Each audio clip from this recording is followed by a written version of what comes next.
Selamat sejahtera, Anbu Wanakkam. Nama saya Manimaran Manikam, pengurusi Kebangsaan Persatuan Harapan India Malaysia. Hari ini 26 hari bulan 1 2023. Okey, pagi-pagi hari ini saya ada melihat satu video video dalam berita online. Okey, cuba tengok video ini dulu Dan keganasan termasuk ugutan jenayah. Antara aktiviti yang dilakukan kumpulan terbabit adalah seperti mengutip wang pinjaman bagi pihak Along dan tarik kereta. Bagaimanapun, Ketua Polis Terengganu Datuk Rohami Mat Isa berkata, tidak semua pegawai dan anggota yang ditahan terbabit dengan aktiviti keganasan.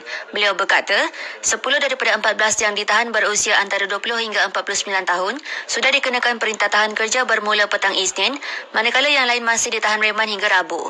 Katanya pada sidang media di Ibu Pejabat Polis Kontinjen IPK di Kuala Terengganu pada Selasa. Rohaimi berkata, hasil siasatan kumpulan diketuai lelaki berusia 39 tahun dikenali sebagai Hussein Hassan itu dipercayai adalah serpihan daripada Pertubuhan Selendang Merah yang kini memiliki keahlian seramai 200 hingga 300 orang dikatakan aktif menjalankan aktiviti itu sejak 2021. Susulan penahanan itu, beberapa barangan dirampas membabitkan pelbagai barangan dan peralatan termasuk senjata berbahaya yang digunakan kumpulan terbabit iaitu 6 bilah pedang, 2 badik, 1 ekor pari yang diubah suai menjadi senjata berbahaya. Turut dirampas 8 kereta, 28 telefon bimbit, borang keahlian, logo pertubuhan, baju serta Al-Quran, sejadah songkok dan kain kapan dipercayai digunakan bagi upacara bayar.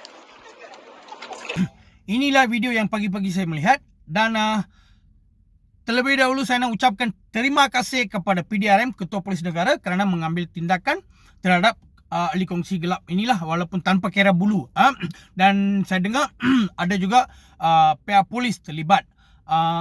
So apa yang saya ingin meluahkan, memang dalam Malaysia kita ni, kenapa masih ada gangsterism, pengedar dadah, dan kita pun tahu sebelum ini pun kita pernah tengok ada kes dadah, ada polis juga terlibat dan kena tahan. So macam inilah kenapa kita susah nak membantaras kegiatan jenayah seperti kongsi dan dadah. Sebab ada juga segelintir 1, 2, 3 orang dari pihak PDRM terlibat dengan geng-geng macam ni. Sebab tu mereka sentiasa terlepas daripada pandangan. Okey, so saya rasa Ketua Polis Negara akan ambil satu tindakan yang sekeras-keras terhadap ahli kongsi gelap ini dan juga terhadap pegawai-pegawai polis tersebut supaya tidak berulang lagi. Dan saya juga nak tanya, dalam akta seksyen apa yang mereka semua ditahan? Sepatut mereka semua harus ditahan dalam akta SOSMA sebab terlibat dengan kongsi gelap. Polis PDRM pernah tahan banyak gangster-gangster India. Saya bukan cakap pasal isu perkauman. Okey, saya tidak mahu jadi ini isu sebagai bahan atau agenda ahli politik di masa depan. Tahu kan perangai ahli politik, mereka akan guna apa pun untuk kempen politik mereka. So saya tak mahu mereka gunakan agenda-agenda macam ni untuk kempen politik. So PDRM harus main peranan tanpa kira bulu ataupun kaum. Okey. So sebelum ini pun banyak gangster-gangster kaum India pernah tahan atas SOSMA kerana ada tattoo saja. Okey, tapi ini sudah ada satu kumpulan dan barang-barang yang dirampas pun digunakan untuk aktiviti gangsterism mereka seperti pedang, ekor pari, macam-macam lah. Okey. So apakah saya nak cadangkan? PDRM harus tahan mereka di akta SOSMA. Walaupun yang polis terlibat, mereka pun harus ditahan akta SOSMA. Jangan bagi mereka suspend dulu. Lepas tu seberapa lama mereka masuk balik kerja ataupun pindah pergi ke tempat lain, sama juga mereka akan buat. Jadi hukuman kepada sesiapa yang terlibat dalam gangsterism harus keras. Okey, tegas.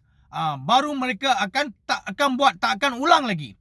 Okey, so ramai sudah hantar video dekat saya dan mereka pun tanya.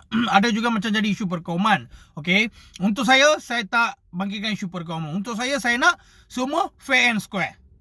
Okey, tak kisah ke India ke, China ke, Melayu ke. Kalau sudah terlibat dalam gangsterism, semua kena tahan SOSMA.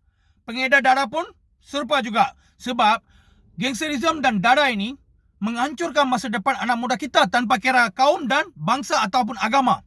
So saya rasa PDRM akan mengambil satu tindakan sekeras-keras dan yang terlibat semua harus ditahan dalam akta SOSMA. Okey, dan saya sekali lagi nak ucapkan terima kasih kepada PDRM, terutama Ketua Polis Negara. Terima kasih.